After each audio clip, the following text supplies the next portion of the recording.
we do freebies naman with other people which we feel we gain something from them. Of course. Diba? It's business. Oo, di ba? It's Parang business. collab or whatsoever. Pero the question is, like, ano ba yung contribution ng tao sa'yo para ikaw give pa rin ng give? Kasi dapat balance siya Yes, oo. At least, kahit papano sana, kung friend mo siya and then he or she is asking a favor most of the time, at least man lang sana may mga nabibigay din siya sa yung client. Exactly. So it's fine. It's totally fine. Tulad ni ano.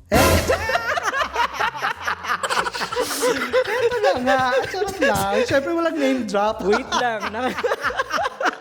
Seatbelt. Kasi sir, actually, napanood akong, nag-viral siya na din, parang story sa online na nag-open siya ng coffee shop. Tapos, parang hindi siya sure kung talaga may bibili sa kanya or whatever. Pero nabigla siya. On the day of the opening, pumila lahat ng mga friends of friends niya. Tapos, bumabayad talaga. Kasi as per those people, that's how they support daw the business. So, ganun siya na style talaga. So, kung babalik ako dun sa POV question na where do you draw the line? Like, let's say for example, na parang na-foul na. Paano naman makabawi?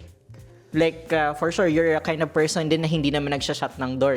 So, yung question, paano yung bawi? Meron naman. Yung halimbawa na parang, kumbaga sa isip ko parang, naka-red flag na yun sa akin, yung taong yun, ganyan. May time naman na pag nagkita kami in public, ay, me! Kung sinong tumatawag ng me sa akin, isa ka na dyan. Me!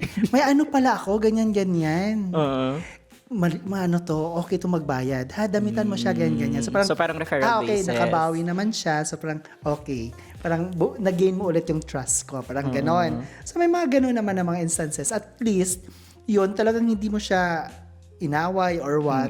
So may possibility pa rin na mag-connect.